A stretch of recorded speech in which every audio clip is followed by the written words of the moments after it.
ایک موضوع ہے اور وہ موضوع ہے ایمان. کیونکہ شروع میں نے عرض کیا تھا کہ کبھی کبھی ہم جہالت کو علم سمجھ رہے ہوتے ہیں. تو علم کی ایک ڈیفینیشن ہماری ہے اور ایک تشریح خود قرآن مجید میں اللہ تبارک و تعالیٰ نے خود اس کی تشریح کی ہے. تو ہم دین کے اندر جتنے بھی عقائد ہیں تو ان عقائد کو اگر ہم قرآن مجید فرقان حمید کی روشنی میں دیکھیں کہ قرآن مجید میں اللہ عز و جل نے کس چیز کو ایمان قرار دیا ہے. ایمان کیا ہے؟ بلکہ ایمان ایک ایسا مشکل موضوع ہے. ہم تو کہتے ہیں کہ ہم ایمان لائے ہیں. میں سب سے پہلے اس حوالے سے قرآن مجید کی ایک آیت آپ کے سامنے پیش کروں گا. یہ سورہ نمبر 49 آیت نمبر 14 میں اللہ تبارک و تعالیٰ فرماتے ہیں بسم اللہ الرحمن الرحیم قالت الاعراب آمنا. اعراب کے حوالے سے ہیں. وہ کیا کہتے ہیں کہ وہ کہتے ہیں کہ ہم ایمان لائے ہیں. دیکھیں رسول کریم صلی اللہ علیہ وآلہ وسلم کا زمانہ ہے. اس زمانے کے یقیناً اصحاب ہیں. تو وہ ایمان لانے کے حوالے سے اللہ تبارک و تعالیٰ فرماتے ہیں کہ ان کی ترجمانی کرتے ہوئے وہ یہ کہتے ہیں، انہوں نے کہا کہ ہم ایمان لائے ہیں. قل اے رسول کریم صلی اللہ علیہ وسلم آپ ان سے کہہ دیجئے لم تؤمنوا ولکن قولوا اسلمنا. ایمان نہیں لائے ہیں، آپ مسلمان ہوئے ہیں، آپ نے ابھی تسلیم کیا ہے. ولما يدخل الایمان فی قلوبکم، یعنی ایمان ابھی تک دل میں داخل نہیں ہوا ہے.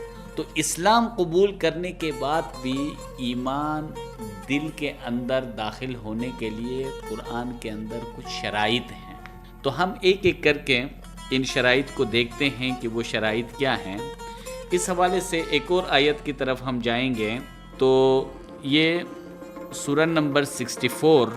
یہاں ایمان کے حوالے سے اللہ تبارک و تعالیٰ فرماتے ہیں آیت نمبر 8 میں، سورہ 64 کے آیت نمبر 8 میں فآمنوا باللہ، ایمان لے آؤ اللہ پہ. کیونکہ ایمان کا ایک ابتدائی درجہ بھی ہے اور ایمان کے کسی بھی چیز کے ایک انتہائی درجہ بھی ہے. کیونکہ ہر ایک ایمان والے سے دوسرے ایمان والا اور حقیقی معنوں میں ایمان مقام حق الیقین میں جا کے وہ ایمان مکمل ہو جاتا ہے.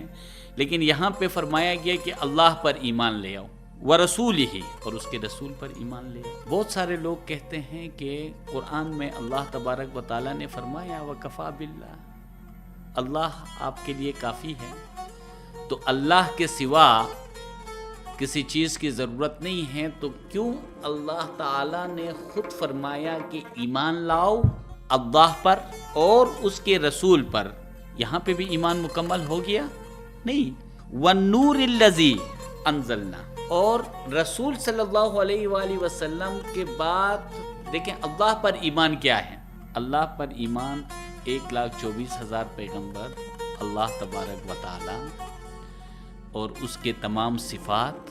اللہ پر ایمان لانے میں اللہ کے تمام صفات آ گئے. رسول پر ایمان لانے میں رسول صلی اللہ علیہ وآلہ وسلم کے ساتھ جتنے بھی قرآن اس پہ قرآن نازل ہوا ہے یہاں پہ یہ سارے چیزوں پر ایمان لے. اس کے بعد ایک نور کی بات کی گئی ہے جو رسول کریم صلی اللہ علیہ وآلہ وسلم کے ساتھ اس نور کو بھی نازل کیا گیا ہے. اس کی وضاحت کے لیے آپ سورہ نمبر 5 آیت نمبر 15 میں دیکھیں قد جاءکم من اللہ نور و کتاب مبین. یہاں پر کتاب کے ساتھ خود رسول کریم صلی اللہ علیہ وآلہ وسلم کو نور قرار دیا گیا ہے. کیونکہ نور کے موضوع پہ ہم نے یہ پڑھا تھا کہ کس طرح رسول کریم صلی اللہ علیہ وآلہ وسلم خدا نے اپنے نور کی مثال چراغ سے دی. کس طرح رسول صلی اللہ علیہ وآلہ وسلم کو چراغ فرمایا. پھر کس طرح رسول کریم صلی اللہ علیہ وآلہ وسلم کو سراجا منیرا، روشن چراغ فرمایا. پھر کس طرح کتاب کے ساتھ رسول کریم صلی اللہ علیہ وآلہ وسلم کی مبارک ہستی کا ظہور ہوا. اور اس کے بعد رسول صلی اللہ علیہ وآلہ وسلم کے بعد پھر اللہ تبارک و تعالیٰ نے یہاں پہ ایک اور نور کا تذکرہ کیا ہے جو رسول صلی اللہ علیہ وآلہ وسلم کے ساتھ نازل کیا ہے.